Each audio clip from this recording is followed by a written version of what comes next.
ખવાય, સ્વચ્છ છે કે નહીં, જેવું તેવું કેવું છે એનું જોયા વિના આપણે ખાવા માંડીએ નહીં. અને હોટલ વાળા તો કમાવા બેઠા, આપણે ઘેરે હારામાં હારું ખાઈ બનાવીને ખાઈએ, શાકભાજી લેવા જાય કે હારું હારું વીણીને લાવીએ, એને તો બધા જે કચરો નાખી દેવાનો હોય એમાંથી જ લાવવાનું.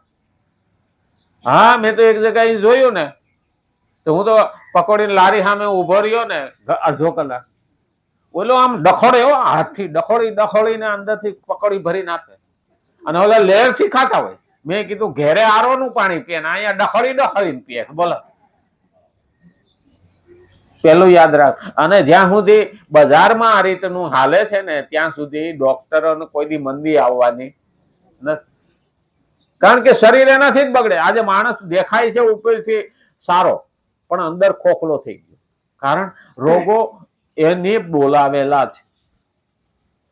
અને શરીરમાં રોગો આવશે તો મન ઠેકાણે રહે નહીં, બુદ્ધિને શાંતિ મળશે નહીં, અને શરીર સારું નહીં હોય તો ભક્તિ થશે નહીં, કારણ કે એના વિના તો જ્ઞાન લઈ જ ન શકાય ને, ધ્યાન એમાં રહે જ નહીં.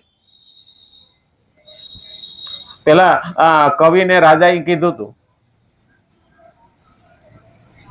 કે તમે કવિતા લખતા આવજો.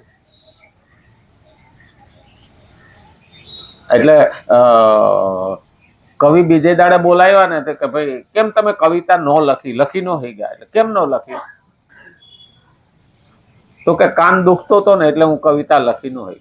રાજા ખીજા ને, હા, કાનથી થોડી લખવી હતી, કવિતા તો હાથથી લખવાની હતી, કેમ ન લખી? કવિ કઈ બોલ્યા નહીં, રાજા વાજા વાંદરા તેની હરખા. એટલે 2 દાડા થયા પછી મટી ગયું, કવિતા લખીને આવ્યા. એટલે રાજાને કે